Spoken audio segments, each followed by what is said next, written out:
Man, there's nothing like just a cool little jingle in the morning to get your morning started. That and 200 milligrams of caffeine, which apparently now I'm addicted to. So it is another vice as of the moment. But I digress. It is episode 31 of MXunfiltered, and we've got a lot to unpack this episode. I feel like this is going to be a very philosophical and informative episode. Of course, we are going to talk about moto, but we're also going to unravel it, go a little bit deeper, find out how things really tick. And, things are bigger than just moto. So as always, I've got my co-host, Coach Robb. How are you doing? Hey, good morning, buddy. Good to have you. I'm so pumped about today to have our guest. This is going to be some insightful conversation. So I'm looking forward to this one. Heck yeah. And speaking of that guest, we've got none other than the Rhino, Ryan Hughes. Good morning, Ryan. Good morning, guys. Glad to be here, and always glad to share and talk and kind of look forward, but also, we got to look backwards in life too. So good to be on the show, man. Love it. And yeah, it's cool. It's like full circle because there's this weird psychological thing as far as if you spend 7 hours with somebody, you start to feel like you're their friend. And with all your content, everything you've done in your career, it's like I feel like I already know you, but I don't know you. And that's kind of the thing with social media, Yeah. just weird. So, so to start off the show, okay, I'm going to ask both of you because, dude, there's so much hype behind Degan, and if you love him or hate him, the dude is a tough SOB. He's hit the ground really hard and been able to bounce back up. Like, I make the joke that he's getting ready for the Olympics with trying to do all these 900 spins, but this weekend there seemed to be some potential blood in the water because of him not unraveling in the second moto, but just getting a bad start and putting himself in a bad situation, and then just bad luck happening and him landing on a privateer's bike. And I think it was Grayson that actually happened. And there's lots of controversy in the sport right now where people want to tag the volunteers for the flaggers. And I have a little bit of a different view for that because, yes, we should always have flaggers on hand and travel with the series. But with this little scenario, it seemed as if it happened so fast because it was right in front of Tom Vial and I believe Ty, and they almost landed on him, and Deegan was right behind him. So you got a guy that endos over the tabletop, and then the bikes are basically already in the air. They've already committed. But my question to you, Rhino, is do you think once a rider shows that he's not always going to win, that like he's susceptible to some mistakes too, do you think other guys in the series, lack of a better term, smell blood in the water and start to use it as confidence to start being able to beat the individual? Well, the thing is this sport is kind of crazy to me. It's like, you have something happening on the track. Let's say, like what happened you're talking about. The guy crashed, right? Well, and somebody missed him, another guy missed him, then Deegan hit him. Well, is a flagger supposed to stand in the middle of the track? He can't stand in the middle of the track. He has to yell a yellow flag. That means that we can jump, right? So these guys are coming off the face, and sometimes the face is pretty steep, and you got some ruts and all this stuff, so you're not really looking at the top of the jump. You're looking at where you're going. Then, boom, you look at the top of the jump once you get to the apex of it, right? So when you have that, then you're kind of seeing the checker flag, and you're jumping, but then you're kind of going, okay, where's it at? But everybody in this sport has to have a reason why. They have to almost like blame something. Oh, it's a flagger. Oh, it was this. Oh, Deegan's sucking. And hey, whoa. This is called motocross, one of the most extraordinary sports on earth. You know what I mean? And things are going to happen. You're going to get a bad start. You're going to maybe, have a mistake. And see, so if you're looking at that, the flagger is just sitting on the side of the track. That doesn't seem like something big, because the flagger is not seeing that the guy is in the middle of the track almost, where I'm seeing right here, right? I guess I can kind of see him. But anyways, it's kind of like just kind of a lazy yellow flag. Because I don't know, maybe that guy knew how bad the crash was at the end, right? So with that, we're going to come off the jump and just hope that everything's kind of going in the right direction and that we're not going to land on anybody. So again, to blame somebody like, oh, that was a flagger's fault or this is fault. No, it's called motocross, which is the most extraordinary, dangerous sport on earth. And shit happens, my friends. Shit happens. But this whole sport has to blame something. And it's kind of crazy to me, instead of just saying, hey, is what it is. Let's move on, because this is the sport we pick, and it's never going to be perfect, and it's never going to be completely safe, and stuff's going to happen when you have 40 riders on the track, going around a track that is alive, meaning it's continually changing at all times.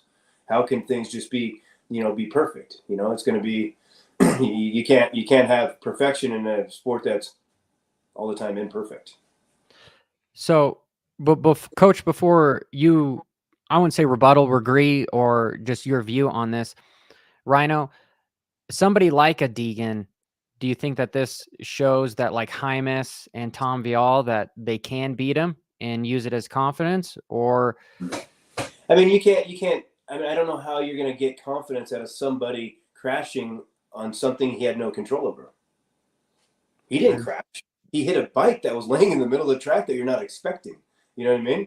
So for someone to go, oh, now I can beat him because he hit some bike in the middle of the track, well, that's kind of, I don't know, I think that's kind of a little bit ignorant. When this guy has hunted you down every single moto there is, and as racers know, so at one time you're going to get a bad start. At one time you're going to have a race that you feel a little bit at one race you're going to have a race that you're going to get tired. Again, you can't have, this perfection in a sport that has so many different sides to it. So I don't think that they can gain confidence. The only way they're going to gain confidence is if they caught up to him, passed him, and pulled away from him. And then they did it again the next moto. But it's not like Deegan hasn't dominated the whole year. He's almost won every overall except maybe for a tie, except this weekend. So it's going to take a little bit more than Deegan hitting a bike that was laying in the middle of the track that he had no control over for someone to gain more confidence, And I feel it's going to take a little bit more to have somebody gain confidence on beating Deegan if they only pass him one time. It takes a little bit more to really go, okay, I got this guy. You can have some hope. Well, the other side of hope is fear of that. Maybe I can't do it also. And Coach, so I've seen some things on the internet about Deegan being more in championship control mode, because he's always pretty much had things come down to the wire, to where his mentality has always been just send it. And do you think that potentially with it being midpoint in the season, he might be pulling back a little bit and maybe let somebody like Ty beat him in the first moto and get a couple wins, as long as he knows he can sustain a championship lead? I would say no to that. I think if you go and you look at how Deegan was riding, it just didn't look like he was comfortable with the bike. I mean, we heard a lot about tire selection. You know how it is, and Rhino can speak to this better than you and I, Johnny. But sometimes you go a direction with the bike, and unfortunately, you get 2 laps in and you realize, oops, that was the wrong direction, and you've got to ride it for 30 plus 2. Yeah, it helps that he had 40 something points going into it, but I don't think he's riding conservation mode. It looked like he was still trying hard. He just didn't look comfortable with the bike. Going back to what you were asking about, or talking about rather, in regards to that accident, the biggest question that I have, if we're looking at confidence, is how banged up is he? As Ryan knows better than anybody, this sport's all about never showing any weakness for the mental edge and what have you. Looked like he took a pretty big digger on that. I mean, like you tease, he gets a 10.0 on the dismount line in the Olympics on that one. And it goes back to, like you're talking about, the helicopter that he's been through. I think he's got some incredible ninja skills. I mean, the way that he's able to, he tucks in the middle of the air. It's like he knows exactly what to do, tucks and rolls to the best. If you look at the timing of that, when that guy hits that kicker, it's 4 seconds before Degan comes over that jump. And like Ryan said, we're in a very dynamic sport. There's nothing that we can do that's ever going to create a 100% safe environment. But the only suggestion that I would have is, number one, have a core group of a dozen flaggers go around. I know it's expensive, but Can you imagine how expensive it would be if Deegan got blown out of this series because of that? Like Ryan said, when you're in the air and you come down and there's a bike, there's not much you can do. Thank goodness he didn't try to bail off of it. That would have only made it worse because he probably would have landed on the bike. But when you have a jump like this that's completely blind, and again, this is just my perspective, why not have a flagger on each side of the tabletop? Because if you look at that and the comments in here, Mr. 303 had a really good comment here. You've got lappers coming through. So they're trying to put a flag out. Hey, get the hell out of the way. You're being lapped. You've got the race going on. You've got somebody who hits the ground and he's on the opposite side. If you look at that video that you're watching right there, the flagger, as we're looking at the videos on the left side of the jump, Deegan's going off, like Rhino said, following the red up the face of the jump on our right, his left. It's just, unfortunately, the perfect combination. If you had a flagger on each side, you have one guy that can flag for, hey, you're getting lapped. And then, hey, how cool would it have been if somebody would have been on that side of the jump to let Deegan know, hey, you're starting to get this move over motion. At least we would have had a smaller statistical chance that Deegan could have possibly avoided him the way that Vial and Masterpool got around them. But to Ryan's point, if you looked at right before Deegan, someone else jumped the jump. Yes. So like say if I'm behind that, let's say I'm Deegan, I'm behind somebody that I'm chasing down, and there's a yellow flag, and the guy jumps the jump. Well, then I'm gonna do the same thing. I'm gonna jump it also. But now, if their cross flag came out and he jumped it, well, then of course I wouldn't jump it.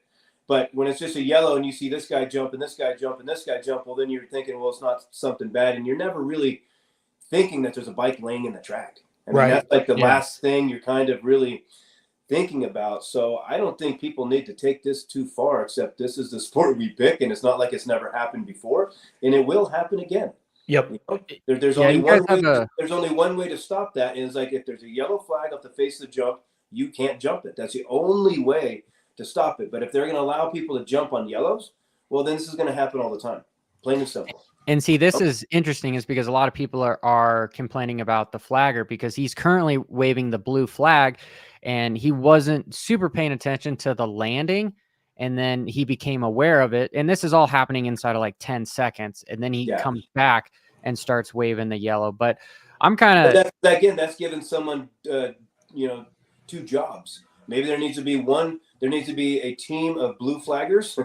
And the guys that have the yellow flag are yellow flags. Don't tell them, I got to go blue and then I got to go yellow and holy shit. And now it's kind of like you got to have maybe a team of blue flaggers that are going around the track or something. But I don't know if it's up to the flagger, the yellow flagger, to have a blue flag too, because just like this, he's putting the blue flag out, and then he sees a crash, and now you got to hit the yellow flag out. And again, in this sport, you can jump on yellows.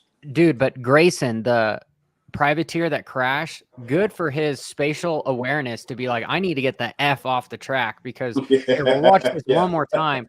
If he would have stayed there like, oh man, I got hurt so bad, he would have been landed on by Deegan. He would have gotten center punch for sure. But that's awareness of being a rider. You know what I mean? Yep.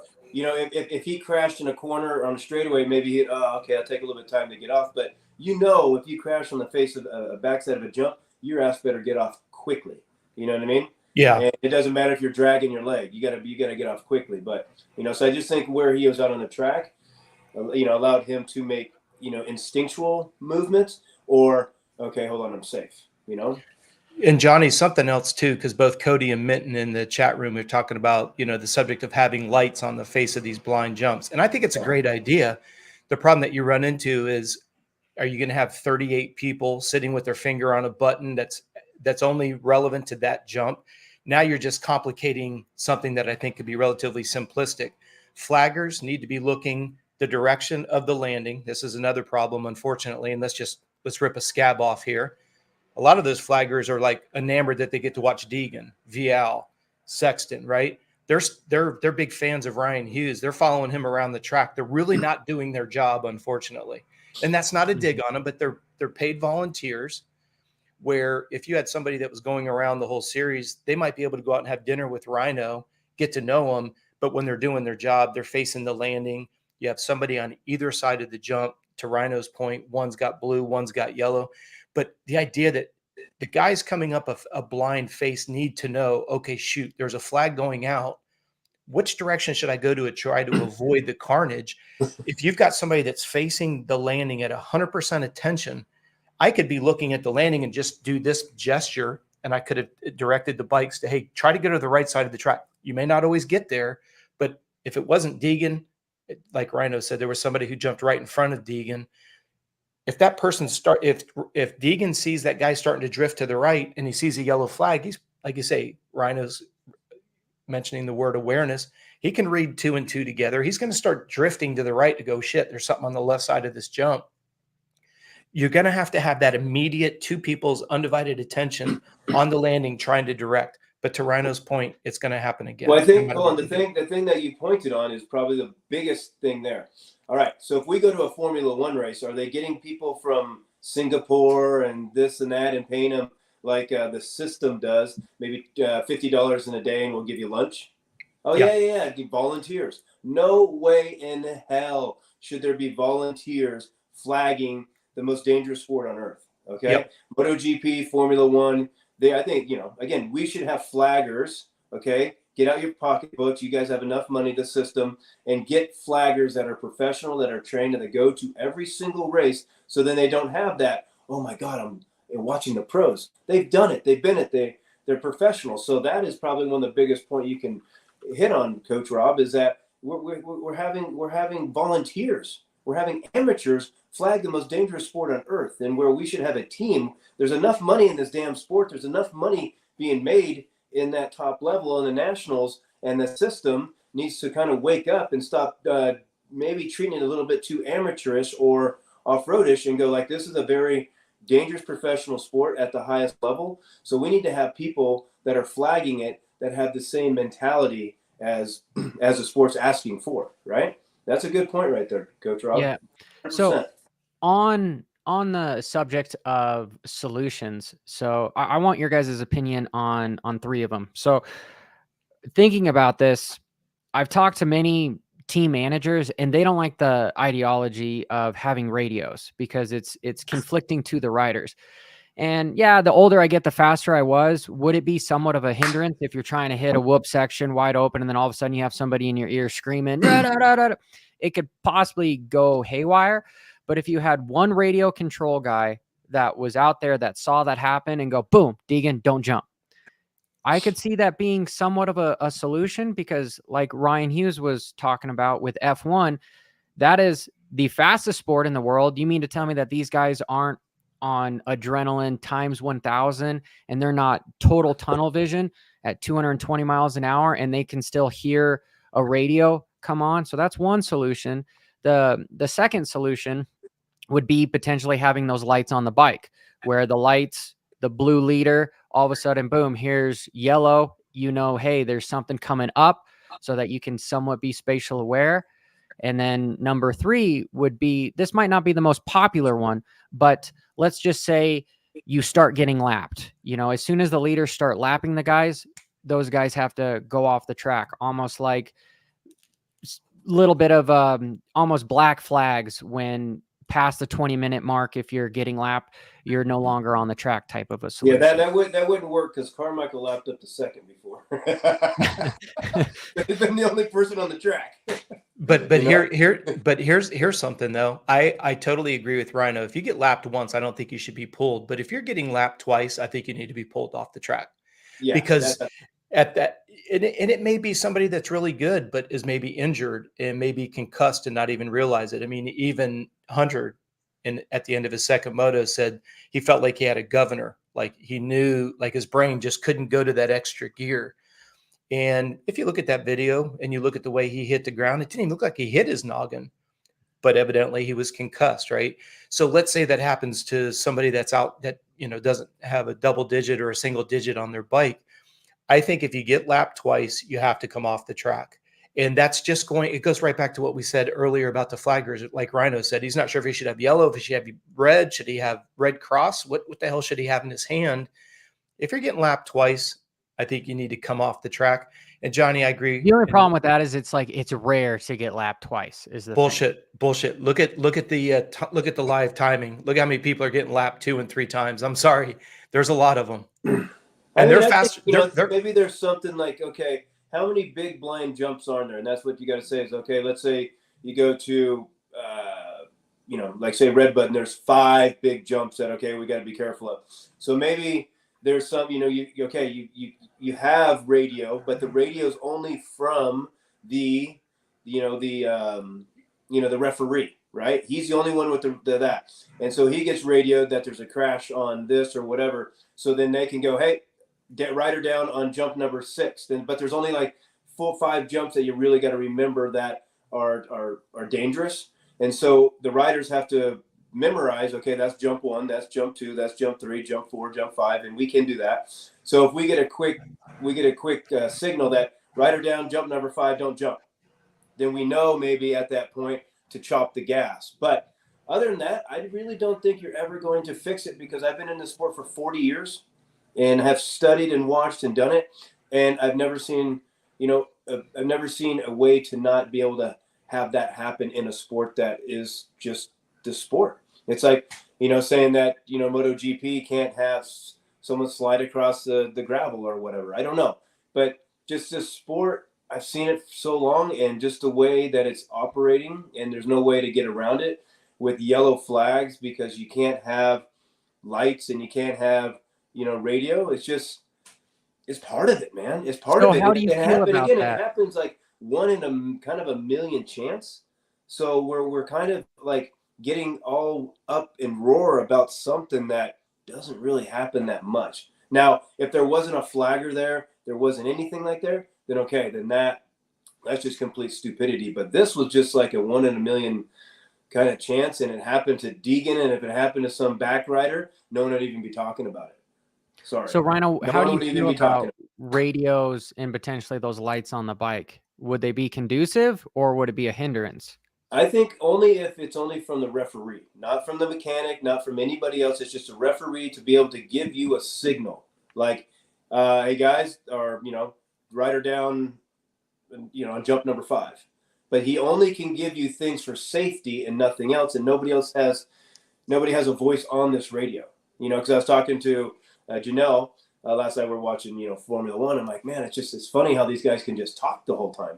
I go, I don't think it's even like possible for us to go as fast as we do on motocross or supercross and be able to talk. Now, if you slow it down and you go slow, then you can talk around the track. But if you're at race pace, I don't even think it's physically possible to ride a motocross bike at that level and be able to talk back. And I wouldn't want somebody in my ear all the time, but just a signal of like, hey, someone's down on jump number 5 or this. That could be something that I'd like to hear, because I'm coming up on jump number 5. But you can't have 30 jumps, you know what I mean? Like, you can't have like, you have to break it down to maybe 4 very dangerous jumps, like Larocco's Leap, that one, I don't know. I really don't have an answer for it, except when you turn the key into motocross, this is one of the things that you got to watch out for, right? No, I like that. I like that idea where every rider at riders meeting or whatever, it's your responsibility to know Larocco's Leap is jump number 1, big tabletop in the back is jump number 2. So then it's just a click, all 40 riders. Hey, this is just a rider down. Pay attention to jump number 2. And then and it's a quick thing. Rider down, jump number 2. All right. And then when the rider's clear, rider cleared, jump number 2. Nothing else. Radio silence. And then that radio silence could be all the whole race. Because really, they probably only had to really get on the radio maybe one time that whole weekend was for that rider. And that's the only thing it's for, is for something with safety. That's it. The only time that guy gets on the phone or on the microphone, and it's only one voice. That's it. Other than that, we can't have radios in there, because you can tell where people are at and this. Hey, go left, go right. I mean, and we don't want that. And riders can't talk back. I don't know if it's even possible. Yeah, at 180, 190 beats. Yeah. They're not in zone 2. Yeah, I don't even because I was talking about it. I'm like, I don't know if it's even possible, because Formula One, they're talking around corners at 150. I'm like, there's no way we could talk going through a whoop section. There's no way we could talk going like 343 or, going through Millville whoops. I don't know. So that just shows that how more extraordinary and extreme and more physically kind of like harder our sport is than most, or than all, actually, you know? And coach, you being, gosh, I'm physiology, because you know so much about the human body because of um, any proof on the fact that you're expelling more CO2 than you're getting oxygen in. So it's literally impossible to start talking when you've got your head down in a 30-minute plus two moto. Yeah, it would definitely be difficult. I do agree with what you were saying, and Micah just had a really good idea. He was talking about if you have GPS sensors on the bike, which we know they do, because if you're wearing a heart rate monitor, you're running on a GPS system. If you're running Lip Pro, you're on a GPS system. If you connect all of those GPS units, and if there's a bike that's in front of you, and I'm not into lights on the bike, but to Micah's point, what if you had something on your dashboard, or excuse me, on your bars that just came up red? At least you'd have a visual. Now, again, we can get into the argument. Rhino could speak to this better than I can ever. In your peripheral vision, if all of a sudden you had a red light that popped up on your crossbar pad, at least you would know that somebody in front of you has gone down. I think what Micah just said would be brilliant. I know the technology is there because we're seeing it, Johnny, in triathlon, where they've got the 10-meter rule, and it's literally just communicating from the tail of one bike to the front of the other bike to get a non-drafting area. So it's definitely possible. The other thing to keep in mind is the only thing that is like, you're not going to be able to see that crossbar a lot. Exactly. That's my only concern. When I'm coming out the corner, I'll be up here, or my head is above that. Now, with the technology we have, and which would be super cool, is if that we had goggles that had, because I think you can put stuff in lenses now or whatever. Yep. It's like a little light or something, it's like boop, out of the left, because I don't know. I don't know. For me, I'm the type of guy who's like, look, you turn the key into motocross, and this is one of the things that happens in motocross, and we try our best to not make it happen, but I don't think there's a full plan to not, except going back to maybe what you said before, is having a legitimate professional group of flaggers that go to every race, and they know exactly what to do at any time. And when someone is down, they can get more on the track. They can wave hands. They can say, hey, or whatever it is. They can give a little bit more communication because they know, and they're not this kid that's getting $50 in a lunch and just kind of sitting out here going, I don't want to get hit. Oh, Jesus. You know what I mean? Yep. So hey, John, I think that would probably fix more problems than anything in the professional ranks. Now you go outside of that, you're back to the same situation we have as no flaggers, dumb flaggers, anything at the local tracks. Johnny, those Form swim goggles where it actually gives you your pace inside. Yeah. That goes right to what heart rate and everything. That goes right to what Rhino's saying, though, because now if you just had just one little red light, it would not be it wouldn't get in the peripheral vision whatsoever. But if it turns red, based on what Micah was saying, someone's down on the track, whether you're coming out of a corner in the peripheral, you get a little red light. That means specifically for you, like Rhino said, there's no interruption. You're not having to listen to somebody. It doesn't take your distraction or disrupt your concentration. Excuse me. Now you got the mixture of all three. So it comes up only for those riders at that point of the track. At that point on the track. But then how do you get every goggle company to invest in it? And yep. You know what I mean? See, it's the technology's there. I've never heard that answer before, so this is all organic, and I love the solutions that we're coming up with, because that is awesome. That is a revolutionary type deal. The caveat is there is, hey, anybody that does it, I'll give you my bank account. I could, because this sport is so filled with consumers and privateers, it would be okay. This is now required for the privateers to spend more to buy this, because it's the same thing with the. It's not the Han system, but what is the little balloon system that you put in your helmet to blow it up? So if you're crashed, the Asterisk Medical Crew can take your helmet off without that is the rider's responsibility to purchase, to make sure, it's not given out type of a deal. It's like $50 or something. It might be more because of inflation, because the last time I bought one was like 2016, but I digress. My point is the cost would be put onto the privateers and to implement something like this, which is an awesome idea. So, but see, why is it always up to the rider? The sport should be big enough, should be popular enough, should be this and this, that. It's handed out to every rider. There's only 40 riders that get to qualify, or whatever. So it's handed out to the riders before they get to the track, and then of course, they give it back. But just even like the goggle, it's like there should be a point where we want to make the system wants to make our sport so much safer that they're willing to invest in some things that will allow the riders to be safer and not just be like, oh, they got hurt. Where's the next guy? Oh, he'll pay. Well, and unfortunately, that's kind of the level of our sport. And I feel it needs to be more professional in the safety side of it. Like, hey, we're going to take responsibility instead of always blaming and pointing fingers. You know what I mean? F1 has taken responsibility. MotoGP has taken responsibility with their suits. They blow up. All these things. The last sport to take responsibility of anything is motocross. Well, and take it a step further, though, Rhino. You, one of the fastest racers in the world, have to pay to go race. Show me any professional sport where a New York Yankees baseball player is going to get paid on how many hits, home runs, stolen bases, outs, whatever the hell his position is, right? But yet, because the racers are willing to show up and they pay, and until someone puts their foot down and says, we are no longer paying. And then you can add another dynamic that always comes up. How come MX Sports gets paid to go to a venue where Feld has to pay to go to a venue? Think about the dichotomy of that challenge. Yeah, well, I think it's because it's I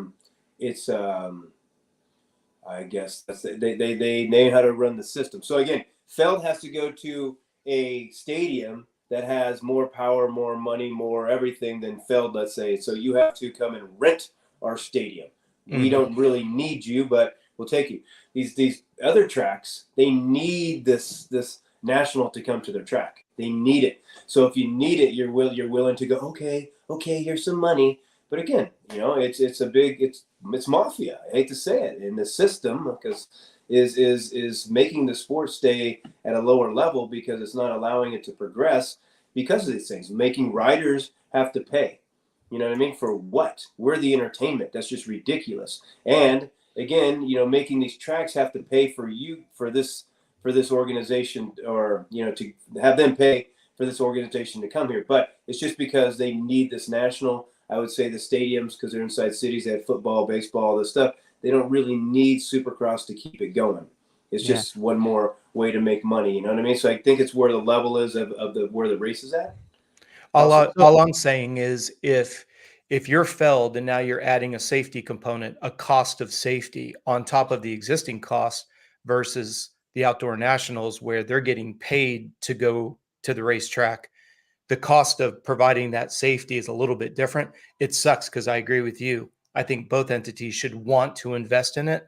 It's just interesting when you look at the line expense items of Feld, there's a lot more going out than what you see on the outdoor nationals. Because you look at the track has to pay for the pro purse.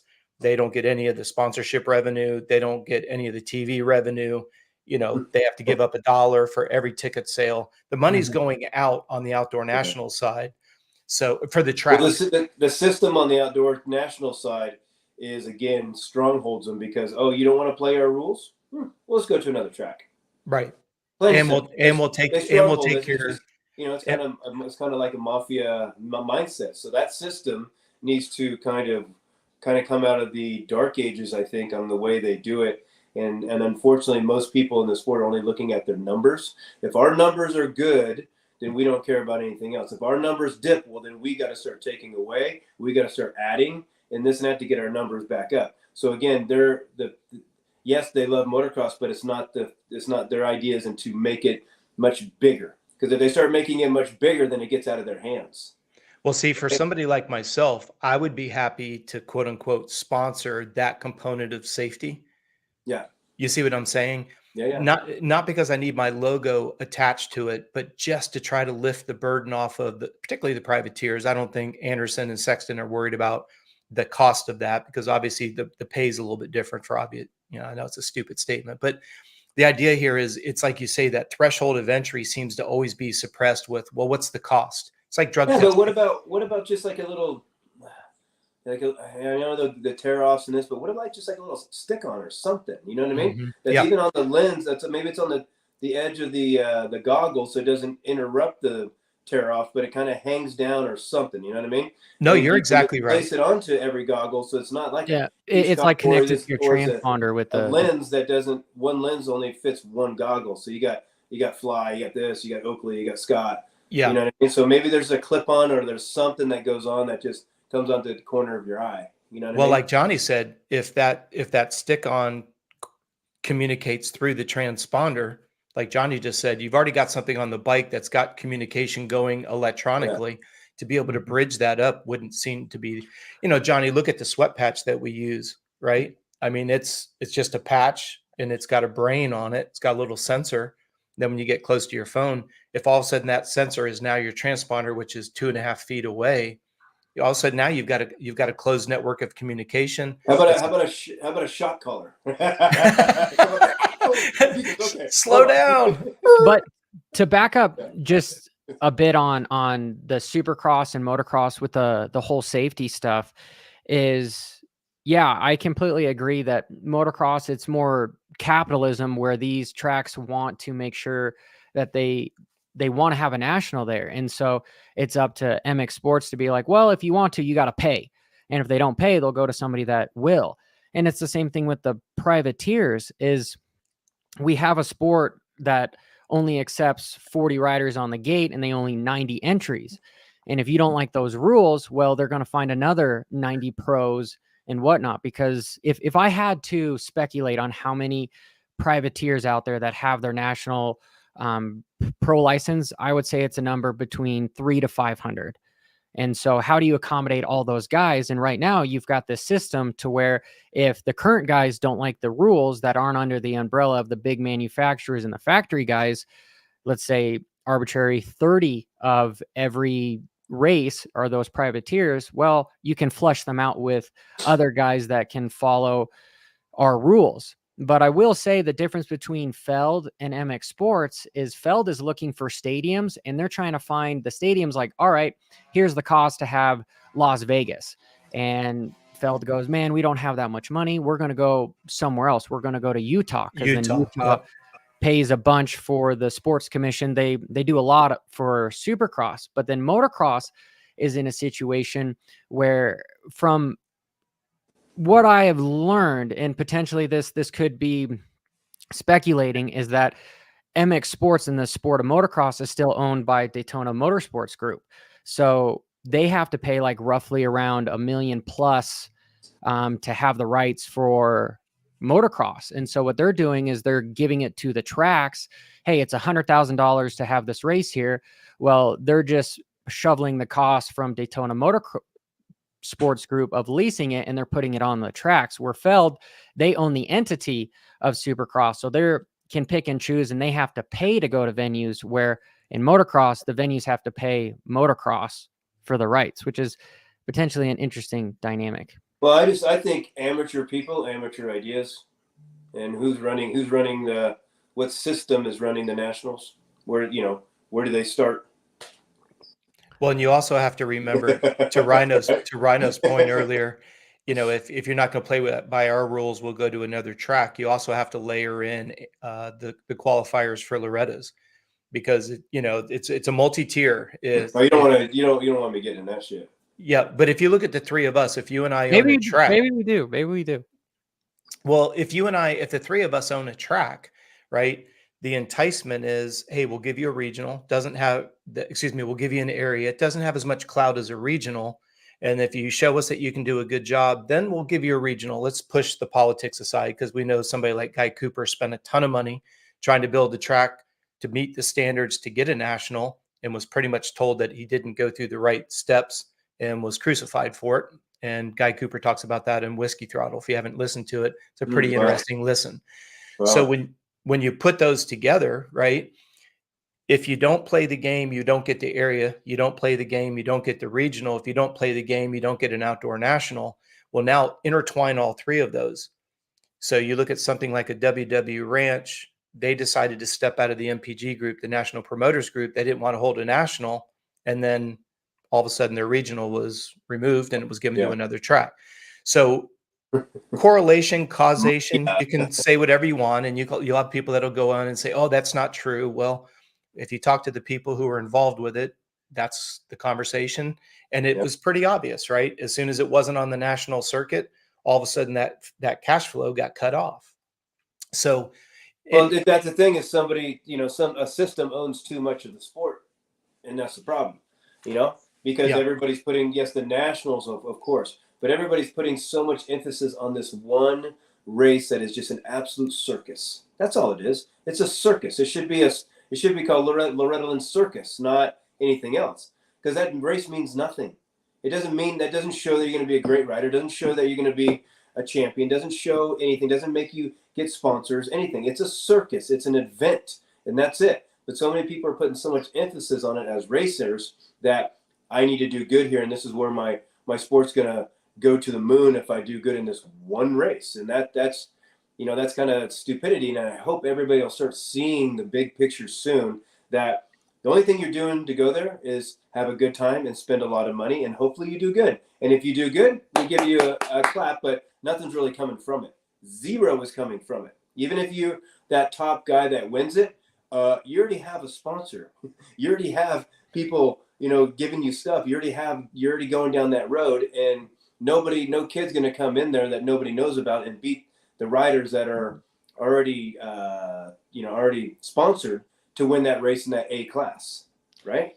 See, there's nothing comes from that race at all, except I went to that race, but that's it. And so take the emphasis out of there. And I've always thought in the amateur ranks, hey, if you want to make our riders better, then why don't we combine all the amateur nationals together, where, you got Texas, you have, Mammoth, you have Ponca or whatever, and then Loretta Lynn's is the last one, but it's a double points, right? So then you have a real champion, not just somebody that got lucky because two other guys' bikes broke and then it rained at that last third moto, and now he won the championship. But then, hey, what happened to that kid 3 years later? Oh yeah, he's working down at Johnny's gas station, right? Yep. Because nothing came from the sport, nothing. Yep. Right. Exactly. But they're making their quota every single year and just padding pockets. And to me, the padding of the pockets is so much more important, because somebody that is pretty high up in that company, I had a little bit of debate with, and I know a long time. And when I went there, he says, "Welcome to MX Sports Money Machine." I said, "You motherfucker," Yep. I'm not gonna name names, but that's what was said to me. You know what I mean? And I was blown away. Well, Ryan and Coach, what I see, if I'm foreshadowing, because it's important to not forget the past, because we'll repeat it, but it's also important to look at the future to see what is potentially going in. And I see electric bikes coming into the sport because of costs and everything. And yeah, that is not a popular thing for sure, but I'm getting off on a tangent here.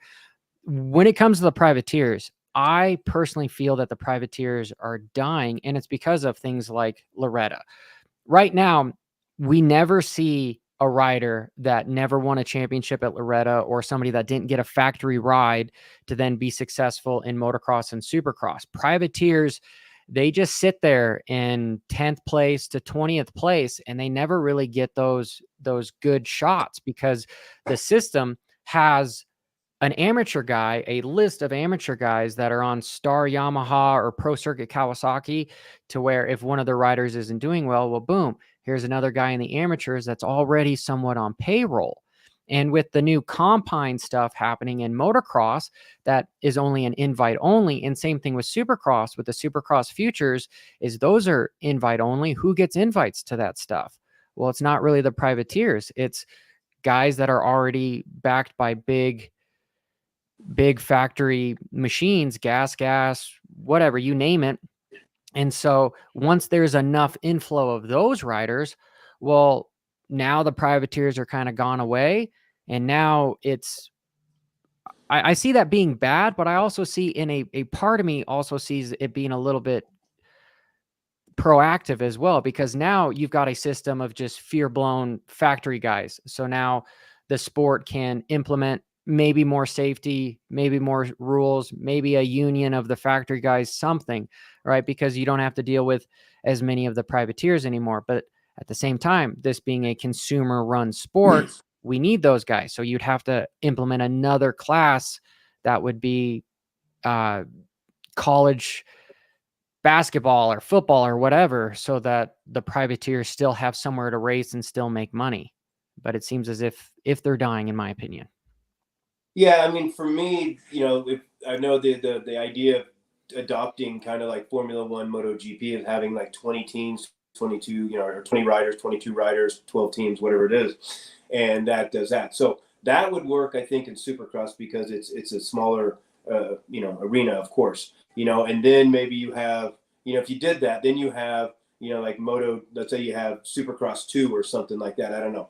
So then there's another class for these privateers, and then there's a privateer winner and all that. Then there's bigger purses and stuff, and the top guys have their own race. But when you go to a national, if you only have 20 riders on the track, that'd be kind of boring, because now if a guy, gets a bad start, it happened this year that he got a bad start and crashed and came from 40th to first, which was amazing, Sexton.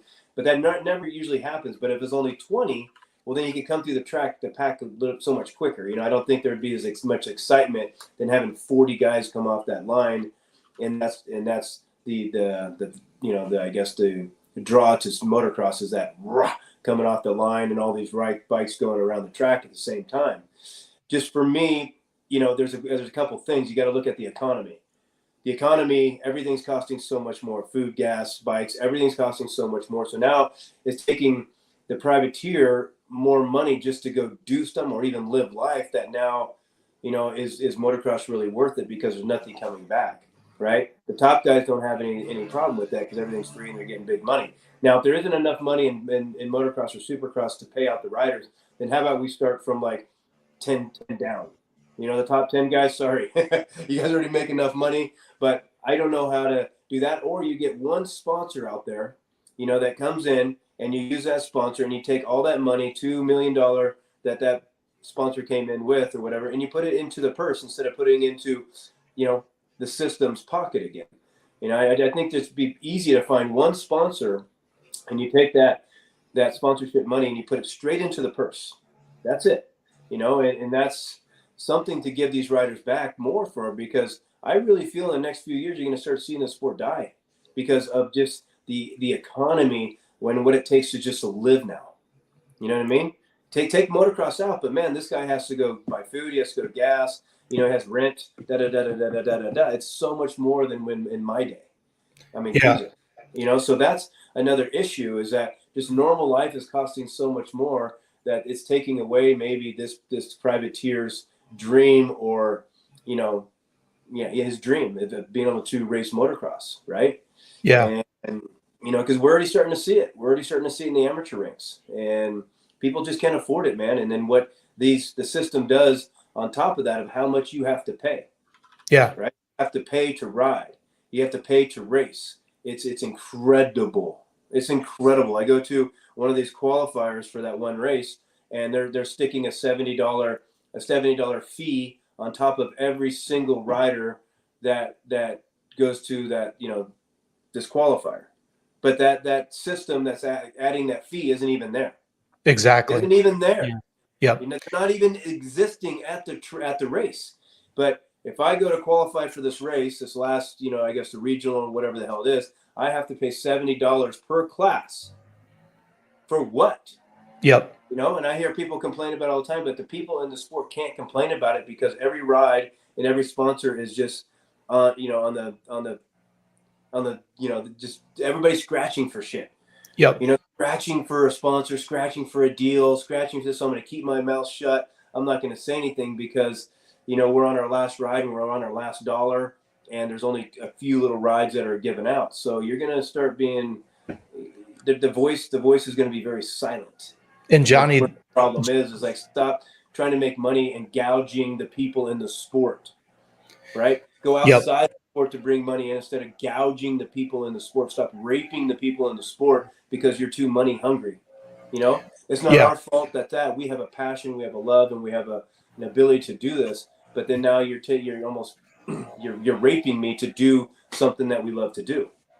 Well, in Rhino, I think the easiest money that's available, and if we look at something like college football, if a football team gets on a ESPN, any TV show, right? They get on any channel, the school makes $1 million.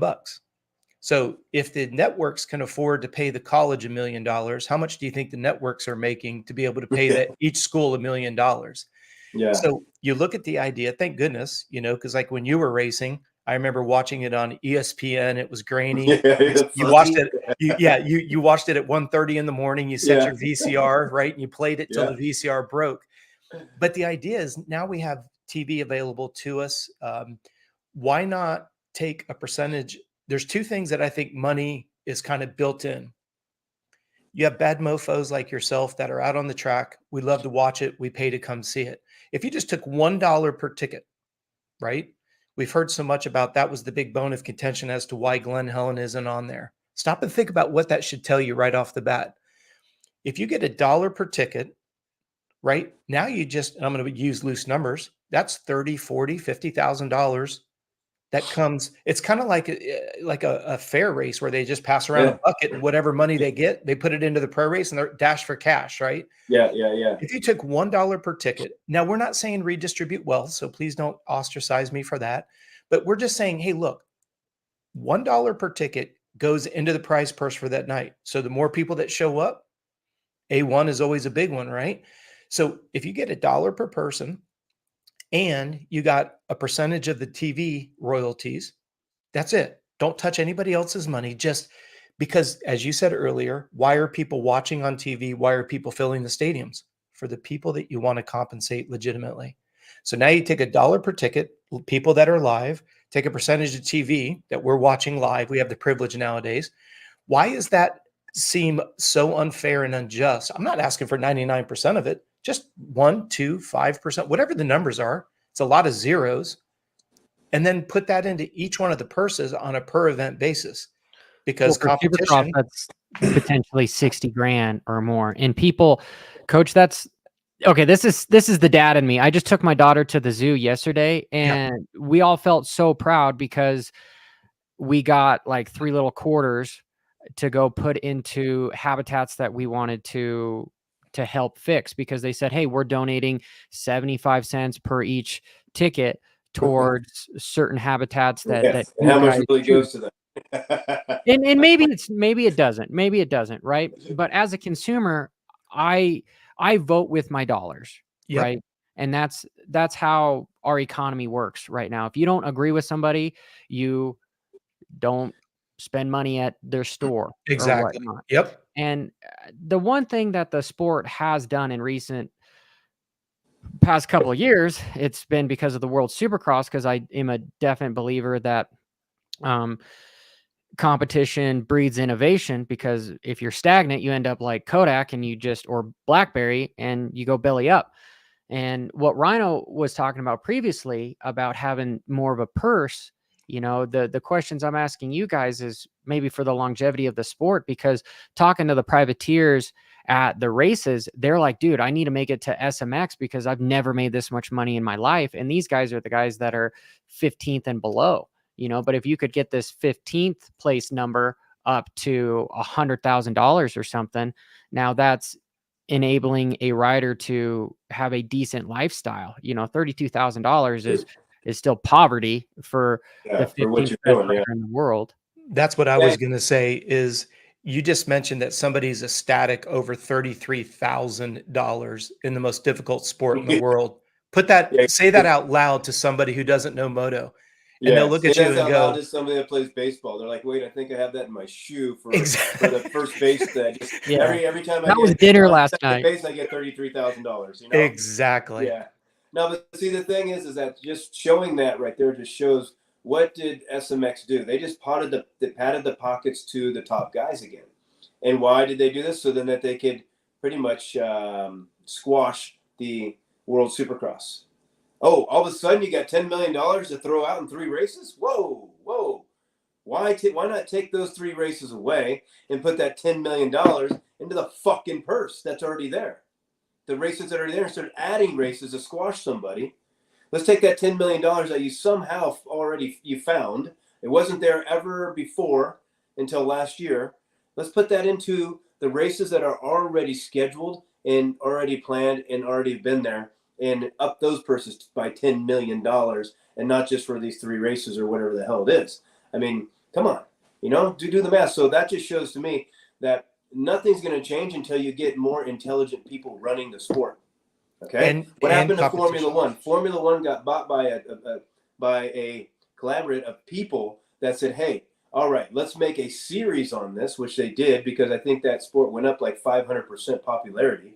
So as I've always said, if they got one series like that, Drive to Survive, Ride to Survive, and they did a series on motocross, it would be the most popular sport on earth because of how much drama there is in it, from the track and during the week, because Formula One doesn't Formula One during the week. MotoGP doesn't MotoGP during the week. But motocrosses and supercrosses all week long, so there's so much drama in it that I feel that there would be so popular. And then you can feed it from there. But you need people that can think outside the box and see a vision instead of just trying to keep it to themselves. Entertainment. We want to own it. We want to own it. Greed, greed, greed. Hold on. Let's give a little bit more. So then down the road, we're getting twice as much. And that's the way it needs to be. So I feel there needs to be more intelligence that is running the sport, and not, a greed mindset running the sport, because that $10 million could have been put into all those supercrosses and motocrosses purse without having to make 3 more just to squash the series that's trying to make the sport bigger.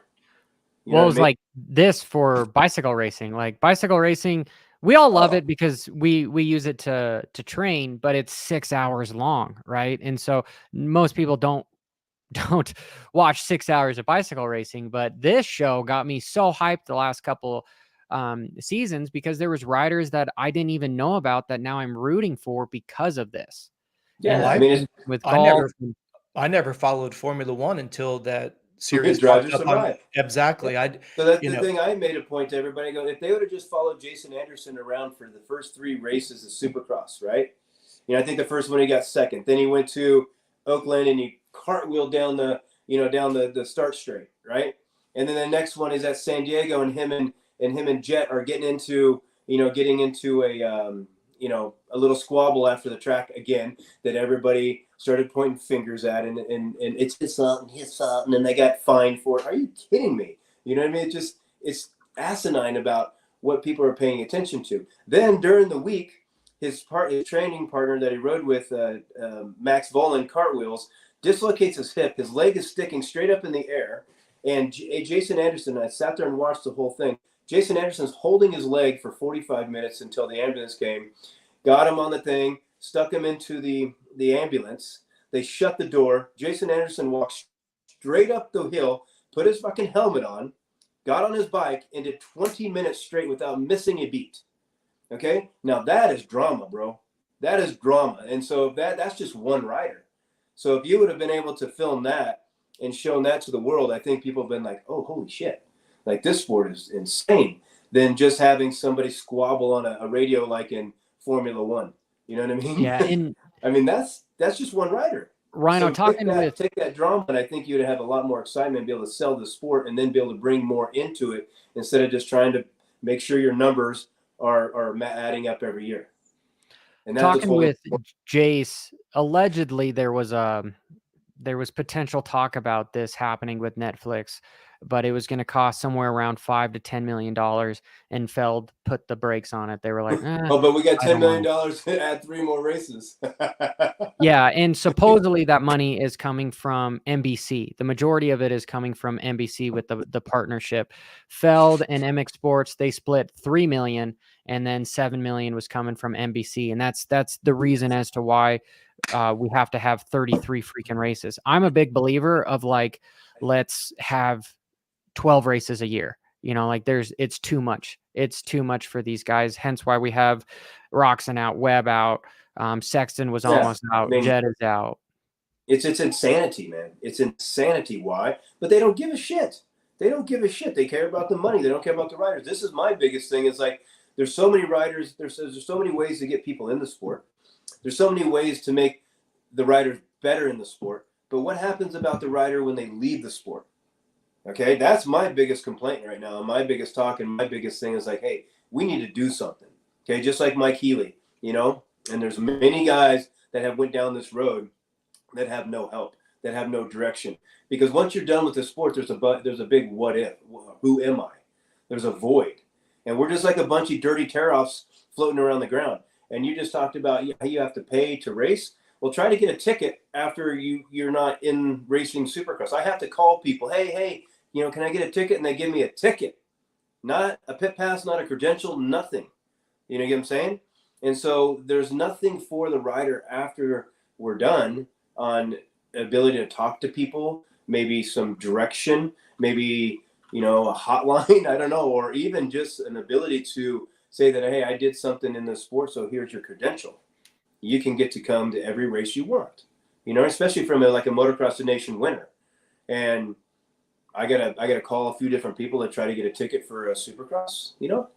It's like there's no respect in it, and that's where I feel our sport needs to really change, because our athletes get beat up more than any sport on earth. Because I got 10 friends that are fucking paralyzed that I could probably call right now. Look at the head injuries, right? And then after a while, because we retire at like 30, we're still strong, we're still this, but now I'm 51, and the body doesn't feel like it did at 31, and now there's a lot of things that I got to do constantly through the day just to be able to not have pain. So then you don't go down that other road of trying to mask the pain with something else. And then you end up in a situation like, unfortunately, Mike Healy, just after a while, your body can't take it. And there's nothing in our sport like that. Of course there is the road to recovery, and that does an amazing job, and it's helped me out. So kudos to them that they've come in to do something. But after the money is given, there's no checkup on the rider. Hey, buddy, how you doing? How's it going? I don't know. I just feel that there needs to be a retirement thing in our sport, just because of how gnarly it is. And Coach, I know you can talk about this too, but Rhino, like, that's sort of how my channel on YouTube started. Is I got really injured, and I was so mad for so long that I just needed to express myself. And I mean, if you go back and look at some of those videos, there was a dark cloud there. It was because at 26 years old, I had to find myself again, because all I wanted to be ever was, I didn't want to be you. I mean, we talked a little bit in backstage as far as being envy is one of the 7 deadly sins. And, I off record, I mean, guess it's on record right now. I told you that, there was times that I was like, man, what did I do wrong? What could have been different? However, that's that coulda, woulda, shoulda. Experience is shape who you are. My point being is, at 26 years old, I didn't have any direction. And so I had to somewhat start over, because I used riding motorcycles as a drug, as a way to escape, because it was, now that I'm older, I realize that motorcycles for so many people is meditation, because all your problems go away while you're riding a motorcycle. You get that tunnel vision, and it's that forced ability to let everything go, because if you don't let stuff go, you get hurt, right? But then once all that is gone, people, especially after the sport, they don't know how to sit in a room by themselves for an extended period of time. They always have to do something. They always have to have some sort of an adrenaline rush with something. And I've seen so many riders that didn't win championships, even, that go down dark paths, with drugs and making bad decisions. And, they start working even at a job doing construction. And they're like, dude, I used to be one of the best riders in the world. I used to be 1% of 1%. And now I'm nothing, because the whole perception on reality was my life is surrounded by the sport motorcycles. And without motorcycles, I am nothing. And so learning how to be happy without the motorcycle was incredibly difficult for me. And it took me on a weird journey. And you can see the progression in my channel because of it. But I love to talk about that. And Coach, I mean, I guess we'll continue. This was a good segue for this. Well, I think what Rhino brought up earlier complements what we're talking about right now. The amateur system is so screwed up. By the time these kids go pro, the system has burnt them up from the inside out, whether you want to call it adrenal fatigue, injuries, head injuries, So because one of the things that we pride ourselves on the show is we don't just complain. We always want to have a solution. And this year in 2025, we will have an amateur development team for the 15th year. And we only select 20 riders. And last year we had over 3,000 resumes for 20 spots. So if you don't think that the parents recognize that, hey, this is a grind and it takes a lot to get to Rhino's level. But when you get to Rhino's level, how many kids have we seen stellar amateur careers and go nowhere but down when they go pro? Well, you find out they've got Addison's disease, Epstein-Barr, chronic fatigue. Then let's say that you have somebody like Rhino who had a stellar career, represented the sport extremely well and all the sponsors he was associated with. Then they just go right off the cliff on the other side. The sport uses them on the front side and then dismisses them on the backside. So for us, we have a coaching certification program, and it's exactly for this subject, because what I don't want is somebody with Rhino's experience to go work somewhere else. So as we build our network of coaches and we build our network of facilities, how cool is it where we can put a CRS certified coach in front of your athlete who can take Rhino's experiences? How many people, and I don't know, Rhino, you may know the number of the last, how many times have we gone to designations? How many times have we won? Who has that experience? Can you imagine, Johnny, putting let's say you had a son, putting your son under Rhino's experience, motocross designations, chain braking, pushing the bike uphill, dealing with leaving Cowie and going to another program, having a gear deal that goes sour. Or even biggest thing is like injury. Absolutely. Coming back from being paralyzed, coming back from this and this and this, because that's where we start to lose those guys, is when they get to the injury side. Yes. That's the biggest side, because they're like, here's a pill, here's a this, but there's nobody teaching them. Like, if I didn't do my lifestyle, I would probably be on pain meds. Yes, I've taken pain meds every time I've had surgery, but I've been intelligent enough and strong enough to say only a month and then I'm done. And then, my lifestyle, my good eating, my yoga, my sauna, my ice bath, all the stuff that I do is what keeps the pain away from my body. But if I did not do that, then I'd have to go down this other road, you know what I mean, to try to mask just the pain from all these injuries. So the thing is why motocross is so addicting, and why it's pretty much ran by, the vets. The vets pretty much own the sport. There's more percentage of vets, is because the mind cannot keep up with how fast motocross is happening. And that was my addiction to it, is like, I love to be on the edge, because then I went silent. It's because the mind can't keep up with how fast motocross is happening, so you can't think and ride at the same time. It's not like playing basketball and this and that. So that isn't a very addictive thing. It's not just your thoughts go away. There's a reason why they go away, is because of the extreme nature of the sport, that you can't think and ride almost at the same time. That's why there's no really thinking. It's instinct and intuition. You know what I mean? It's initiation. And that's where, you're beyond thinking. And that's what's addicting to the sport. And again, when, it's not just the top riders, it's also the 16-year-old that didn't really make it.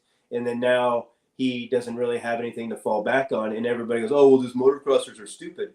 No, don't give me that shit. There's no way to be the best at something unless you become selfish and one single pointed vision, especially motocross. So you have to exclude the rest. You have to make that decision that later in life you're going to struggle with maybe getting a job or maybe getting this, because you don't have the education to maybe go into that workforce, because you dedicated and devoted your whole entire life, which is masterful, because most people can't, to something that you wanted to be the best at. You know what I mean? And so we get kind of, we have this weird thing of the addiction of it, but then also what it takes that you're left with later on, and you don't have that, I guess the ability to just go down to another job and get it, because you haven't been in school that long, because you dedicated your whole life to the sport, Mm-hmm. Well, Rhino, this is where I get on my soapbox about accountability and responsibility. If you hired me as your physiologist, as your human performance coach, I have a responsibility to make sure that you follow that fine line, or you walk that fine line. And I'm going to cuss here, Johnny, I apologize. That fine line between super fit and fucked, because you're always pushing that boundary. You're always trying to get that extra 1%. Yeah. but without crossing that threshold, because once you cross that threshold, the risk of injury goes up exponentially. Mental burnout goes up exponentially. You add mental burnout with a physical injury, and you've got a 1-year contract, you start making some haphazard decisions. The problem that I have with my side of the sport, right? The physiological side of it is, oh, Rhino, I love you, man. You're my man. And I'm just going to grind you and I'm going to grind you. And then as soon as I fry your system, I'm just going to spit you out in the left field because I've got 12 other riders, right? New person coming in. Yeah. Where's the accountability? See, that's why we started a blood evaluation company to keep this from happening. We started a coaching company to keep this from happening. Now, I'm not saying that we're like goody two shoes and we try so you're not involved with the whatever it was that we did. Are you involved with the coaching association thing? with the USMCA or Elevate? Yeah, and UCMCA. Yeah, the USMCA. So yeah. we make sure that our coaches are USMCA certified because we don't want pedophiles and we don't want that type of but see, that's my complaint. The whole thing, they're more worried about little Bobby getting his wiener touch than the credibility, the experience, and the understanding that coach has teaching the most dangerous, hardest sport on earth. That's my biggest complaint. You're gonna be more worried about little Johnny getting his wiener touch than if this guy's even rode a motorcycle. Like, these people can get certified for this YMCA CMMA thing, and I'm that, but I don't care. That they're more worried about that than the credentials these people are having teaching this motorcycle. You don't even have to ever rode a motorcycle. You just have to pass the test. Right. You have to pass the test. That's asinine to me. That's kind of complete ignorance to me. There's no thing in that, to sign up and to pass a course of how to ride this motorcycle. Are we talking about a bunch of Coach? You and I have talked off record a bunch too about. I mean, so many. Is that true or is it not true to Coach Robb? I could be completely wrong, and that's fine with me. But there's not really that I have to pass to say, hey, this is how you do this. This is how you go through a corner. This is how you jump. This is the right technique. These are the fundamentals. And that's what I tried to bring into that thing is like, let's have fundamentals that all these coaches have to understand and be able to preach and teach. Not just, he's not touching my little son. You know what I mean? When's that's like 1 in a billion things. But a guy crashing on the motorcycle and getting injured and now having to wheel around in his wheelchair because his coach is only worried about him going fast and had no fundamentals in their coaching. Well, that's a fucking problem. That's a big problem. And add another dynamic. We have enough wearable devices nowadays. I will absolutely unequivocally do everything I can to make sure that my riders do not come to a ride session to work with Rhino Hughes as a riding coach if they're prematurely fatigued. Like, if I know, okay, we're going to work with Rhino on Tuesday and Thursday, I need that rider to come in mentally fresh, physically fresh, blood sugar levels topped off, hydrated, rested. We always say it in a combo. You got to be rested, fed, and hydrated before you can focus. So if I have the privilege of working with Rhino as a riding coach with a rider, my responsibility as a physiologist is to make sure that rider presents themselves ready to learn. The ability to devour speed, the ability to absorb speed is directly related to blood sugar levels. So you're not looking at what your athlete's eating before you put them in the hands of a riding coach. That's where the accountability and responsibility comes in. Like, you're arguing whether or not that athlete should use 1 or 2 fingers on the front brake, whether they should stand up or sit down in a corner. And you're not asking, did you get 9 hours of sleep? Did you eat breakfast 2 hours ago? Did you top off on your electrolytes? Like, are you ready to go fast, or are we just here to and I'm going to put you on the spot, Rhino. I apologize. But then also the coach that you're coming to, do they even know the fundamentals of riding a motorcycle? Like the fundamentals of your toes, your hips, your back, all these things that I brought into the sport, 14, 15 years ago, that everybody's teaching this functional position on the motorcycle. There should be fundamentals in the sport, just like there's fundamentals in every baseball, football, basketball, and thing. Let's talk about, like, the people that are teaching, parachuting. Did they just pass a test? No, man, they got to have the fundamentals because the consequence is death. And motocross is the same thing. So just to be able to hand out a license to somebody that's never ridden a motorcycle and say that now you can coach them on how to ride a motorcycle is ignorance to me. Complete Ryan, ignorance. you're so true, because Complete ignorance. jumping out of a plane, you have And to where, take. and where, what's most people thinking about with this? I'm sorry, it's all money. No, you're good. Bro. You're good. It's all money.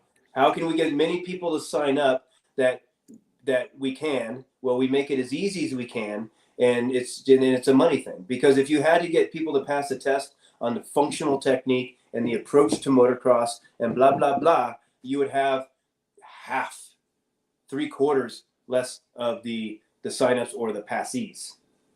Plain and simple. And we're talking from an amateur level here. This is like there's lots of gnarly stuff that happens in the sport, and this is for like the little kids and everybody that take their kids to facilities, and it's just about, hey, we're riding 5 days a week for 8 hours a day, just kind of hammer, but with no functional awareness on how to ride a motorcycle, because there's that terminology, slow down to go fast. If you have good technique, it is going to help you out in the long run, but you first have to learn that good technique. And that is why we see a lot of these riders. I will use Hayden Deegan as an example in just this last, I mean, it has to do a lot with fitness, but for his ability to, both these riders, Grayson and also Degan, to take an impact like that, is they're in really good shape. But a lot of the reasons, is what both of these coaches are saying on this podcast, is to prevent stuff like getting hurt and potentially risking your life and paralysis, is having good technique on the motorcycle, which is something that's, well, where Coach Robb would have come into more to play with what he's shown with after Deegan hit the bike. That doesn't come with tech. There's no technique's gone. yeah, true, bad Technique's example. gone. It's how flexible you are, how strong you are. You know, this and this and this, and also there's fate and free will in this world. That's all how this world works, is fate and free will. So when that was fate, and now what happened was just kind of, again, fate, because it wasn't like he had a decision to jump out of this or move this way or roll that way or land on this certain part of his body. You get what I'm saying? So there's some things that's just completely out the window, but how the body is trained is now going to help that, like Coach Robb is saying, making sure that you are topped off, you are this, you are that, when these things are happening, you know. But there's a lot of stuff that, like with Hayden, technique wasn't involved, fitness wasn't involved. It's called fate. He landed in a certain spot and he landed on his back perfectly, and he got to walk away, where somebody else maybe wouldn't have, because their fate in their life is completely different, you know. Well, my problem is, in Rhino, you tell me if you agree or disagree with this, the number one undermining problem in our sport is adrenal fatigue, Epstein-Barr, and Addison's disease. And fatigue-related diseases are the easiest to avoid. I'm not trying to convert someone from a fast twitch to slow twitch. I'm not trying to convert somebody from a slow twitch to a quick twitch. I'm not talking about trying to increase strength to weight ratios. I'm not trying to, none of the physiological, quote unquote, hard things to do. Simply making sure that somebody gets enough food, properly hydrated, and resting enough avoids fatigue-related diseases, Epstein-Barr, chronic fatigue, and Addison's. And yet, if you go and you look at, and Rhino, you know these guys because you work with them or you're in that inner loop, how many of these guys are dealing with fatigue-related diseases, right? They got their blood work back. Yep, the EBV virus is now present in your blood, and that's avoidable, which goes back to the accountability. Yeah. Somebody, if I had the privilege to work with someone like yourself, Rhino, and I ever pushed your body to the point that you got Epstein-Barr, I'd give you every single dollar you ever paid me. Yeah. And that's the problem is, all right, you get these so-called trainers out there, as you know, it's more the bro network than it is what they really know. Yeah. And you've got some of these bro network trainers out there that are running these guys into the ground. And I actually got a text message from somebody, and I'm not going to name the teams because I don't want to blow anybody out. But you've got people that are you've got quote unquote trainers that are managing riders that are getting millions of dollars a year, not counting R&D in the bike and all that goes into it, just the salary of the rider in the hands of somebody who has no credentials. It's like Rhino. I've had several 250Fs, right? I started riding in 1978. I'm going to show my age here to everybody once again. But there's no way in hell Mitch Payton should hire me as a factory mechanic. I don't have the credentials to be a factory mechanic. You've got people that are managing multi-million-dollar athletes without the credentials of a nutrition, physiological strength, whatever degree you want to put on it. Oh, well, I was a Yeah. factory rider and I was a factory rider in a rig, so that makes me a physiologist now? For fuck's sake, you gotta be No. kidding me. Yeah. I just don't And that's what understand. for me, like I wouldn't for me, I would never go into that side of it because I don't know any of the side of it. I would pass that person off to you. I wouldn't say, oh, just because I was one of the best and and I came up with this technique that everybody uses. No, I don't know this side. Now, technique, yeah, you should probably listen to me. But at the other side, hey, let me give you the number to Coach Robb. He could help you on this. So this is what I want to, like, with the technique and stuff like that. There's enough people teaching that now. But the motorcycle wins the race. But Yes. what makes the motorcycle win the race? The rider.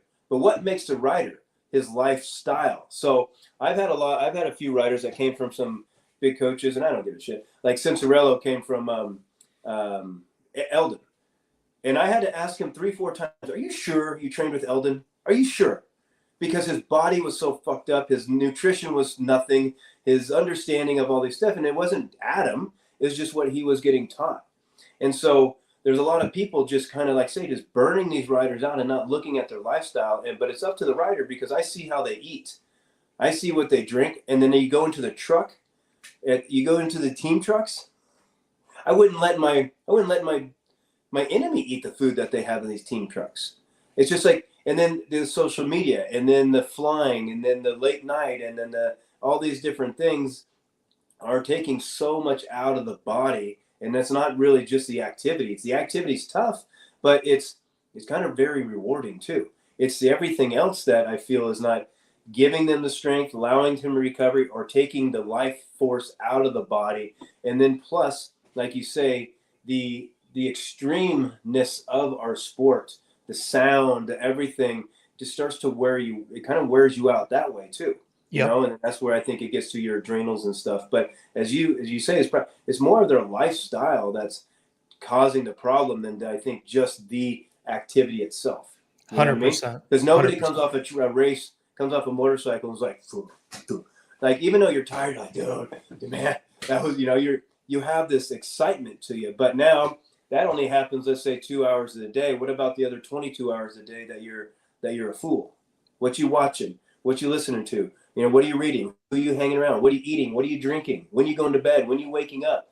What are you detoxing with? That's what's going to help you not have a lot of these issues that you're having. And then, so that's where you come in so much more than just a riding coach. You get what I'm saying?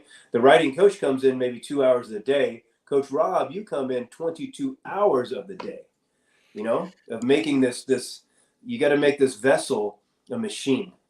And it's the only way that you're going to get through the sport as clean as you can and not have these issues. And I never had any adrenal things and nothing like that, Yep. Never Well, had Rhino, what made you this way? Because we all know you as Ryan effing Hughes, right? And you made Rhino Power. But back in the day, you didn't have as many guys like Coach Robb to try to help you with certain things of this issue and the problem that we have created now. You were the anomaly.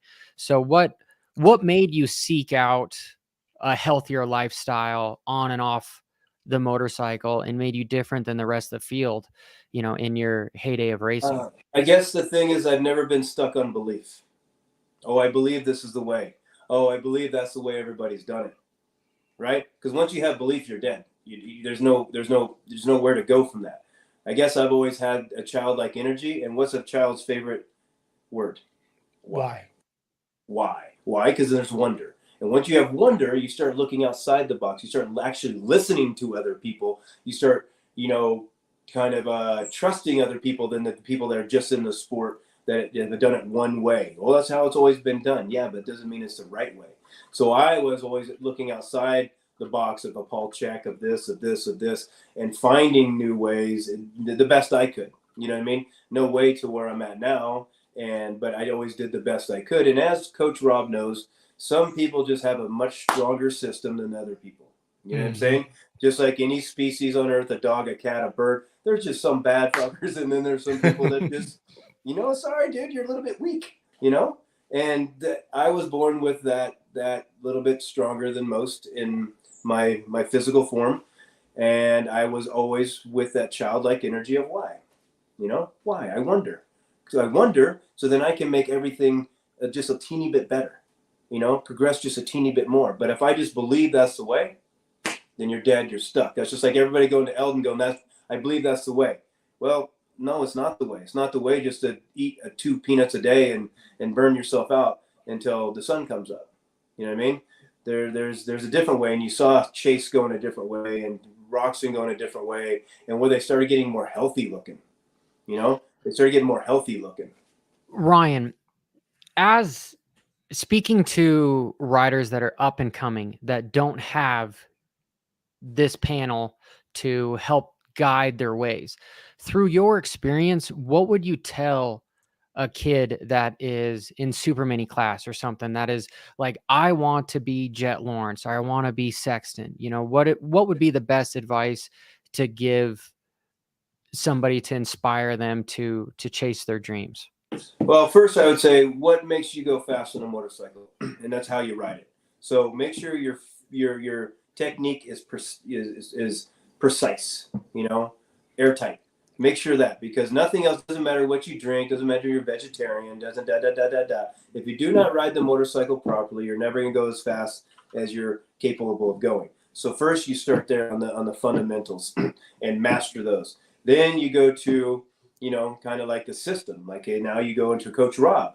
All right, hey, my blood sugar levels need to be this. I need to have this much protein, this much, you know, carbohydrates. I need to be going to sleep at this time. You know what I mean? I need to be doing that. Cool. Once you have that, now you need to go to the computer system that's actually controlling all 2 of those things, and that's your mindset. What are you watching? What are you paying attention to? You know, who are you listening to? What are you believing in your life? Because all these things have an effect on your mental approach and how you look at things. And so I feel it's like a combination, you know, mentally, physically, and technically. And so, but then to be a good racer, you have to go the other direction. You have to start with your technique, work on the physical part, and then get to the mental part. And the mental part will start to become more confident as you get better at it. But now you reverse it. How's it work? Well, the mental part controls the physical part, and the physical part, you know, controls what's actually happening under it, which is riding the motorcycle on the track. And so, you know, I would try to take that in steps and make sure that you master these steps before you just try to combine all of them into one time, and or you just throwing darts in the dark, right? Oh yeah, the dartboard. No, bro, the dartboard's over here, because you're getting taught by the wrong person, because that person is so greedy to have someone fast in their camp, and so greedy to say, hey, look at me. We just won Loretta's 60 class at 9 to 11. You know what I mean? But I'm having him jumps that he's not even capable of, and his technique can't even handle if he doesn't make it right. You get what I'm saying? Yep. So, you know, there's steps that way that I would take, and then I would also talk to the parents about, you know, not making sure that you're putting more pressure on your kids because you're trying to follow this path that the amateur crew or amateur world says you have to follow, and now you're broke. You're absolutely broke. So now you're putting more pressure on your kid because you went down this path that you had to hit this and this and this and this and do this race and buy this and have 45 bikes and, you know, all these different things. So if I could manage somebody that way, that's kind of, I would start with that way, but also I'd have to be talking with the parents, because the parents are a big part of burning these kids out too. They're not looking at their kids, because the parents get more competitive than the kids do, because a kid at 5 to 10, they're competitive, but they're still having fun and it's still their buddies. The parents are more competitive than the kids at that age. And so they're burning these kids out, thinking that they want to win and they want to be seen more than they want their kid to be. I mean, just go to Loretta's, bro, and you'll see it. You know what Guys, I mean? do you believe that is why there is such a there's something to be said for the rule versus the exception. There's definitely some exceptions out there when it comes to parents. However, it seems the rule is that once an elite rider gets a factory gig and everything, it's kind of disconnect from your dad or your mom or the primary person that helped you with racing. And it almost seems like then they've got this sour relationship, you know, and I guess the question, because it speaks to my heart, what happened internally with the relationship with my father still my best friend, love him. Even the bad memories I have about us going to the Nationals, I end up giggling because there's some interesting stories there. However, money involved and going professional, it just created this not the most conducive relationship. And Ryan, I'm honestly, even for my own well-being, interested to what you have seen when it comes to the parent versus the rider mentality. Because as a parent now, I just want to be a cheerleader for my daughter. I Yeah. don't want to be there in a kind of business capacity, because I want to see her excel and I want to see her interact with other adults. And I don't want to have that parent and coach relationship with them. Well, for me, I was very lucky. I was very lucky. I had a dad that supported me 100%. Never yelled, never did anything. What he did is he took a video camera and he videoed every single moto I ever raced from the time I started till pretty much the time he died. And so my dad died 30 years ago, 1994. After I think it was Anaheim Supercross. I was going through his death there. I didn't even qualify. Then the week after, I won my first Supercross at my hometown after he died. So that was a big inspirational part for me. But, so I don't really have, since 21 years old, I really don't have any experience of that. But what I try to teach the kids and their parents, I say, hey, look, guys, this is a team. You guys are a team, okay? Billy, you have no idea what your dad is giving up. You have no idea how much your dad has to work and sacrifice and give up his boat and give up his summer, vacation to put you on the track. And you also have no idea of how much fear he's in of you getting hurt. Okay? So stop yelling at your dad. Stop thinking your dad's stupid. Stop doing this. And then now the dad, you have no idea how tough riding this motorcycle is. And if you don't feel it just a little bit, you're not going to ride to your true potential. And if you want your kid to ride over his head and get hurt, well, that's just bad on you. So you guys need to work as a team. You need to work as a team and understand that both sides are feeling the same things and also, sacrificing the same things, and give yourselves a little bit of a break. Now, the other thing, now social media and all this, I think has really screwed up the parents because now they can be popular. And I don't give a shit what it is. Ego is ego is ego is ego. And an ego will use even your kid. And so the parents start being popular, you know what I mean? And the parents start to be popular. And, so then that kind of pushes a kid because now they're getting press. They're getting signing an autograph. They're doing that. And same with mom. Oh, hey, that's Bam Bam's mom or whatever it is. You start becoming that. Now, what you're saying that when they get to the pro ranks and then they, the rider takes off and then this leaves the parents. Well, that just depends to me on what the parent can, how much that parent is behind the kid. Now, if you have a John Tomac, you don't throw him out. You don't throw him on the street. You know what I mean? You don't throw him on the street. Maybe somebody that doesn't really come up and is not really in with the kid but supports them. Well, then you got to say, hey, you get sit over there. Or if the dad's an asshole, like you get outside the truck. Same with Brian. You can't tell Brian to go away. He's a big part of why Hayden is the way he is. So you want to keep that there. So I guess you have to make the decision: is the parent positive for him or is it negative for him? And then that's where you throw the parent to the side or not. And so that's the way I go about it in my coaching, is making sure they're a team and they understand each side, please. So then it's not the Damon Bradshaws and that stuff, because we used to be way worse back in our day. Parents fighting in this. I mean, parents that hit the kids and all this shit. So it was a bit different. But try to be a team, man. Try to have understanding of what the father's going through and also what the kid's going through, and then it might be more of a happy, marriage, I guess.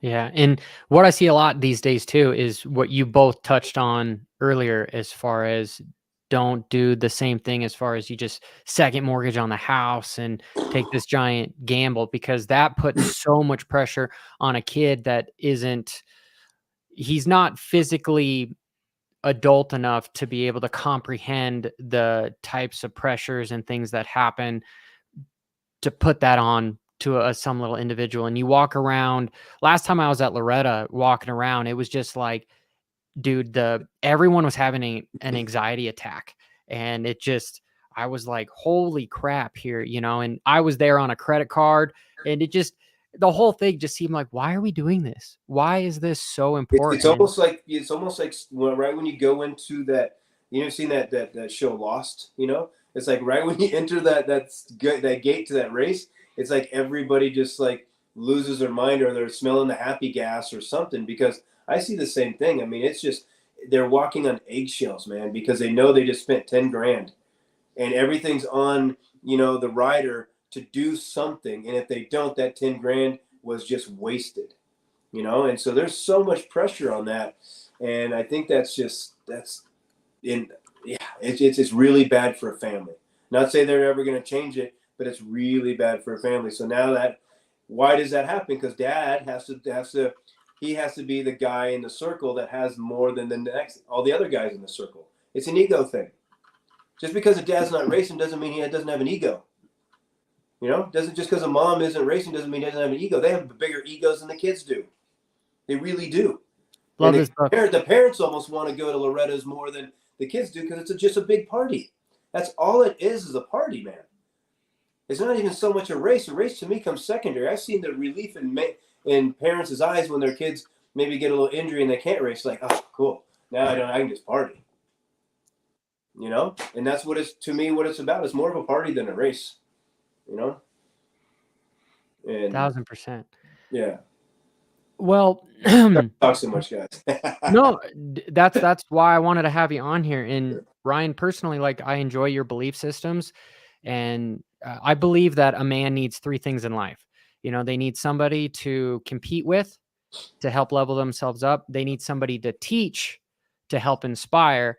And then they also need somebody to look up to, and you are somebody that I look up to. You also need someone that can pamper you too.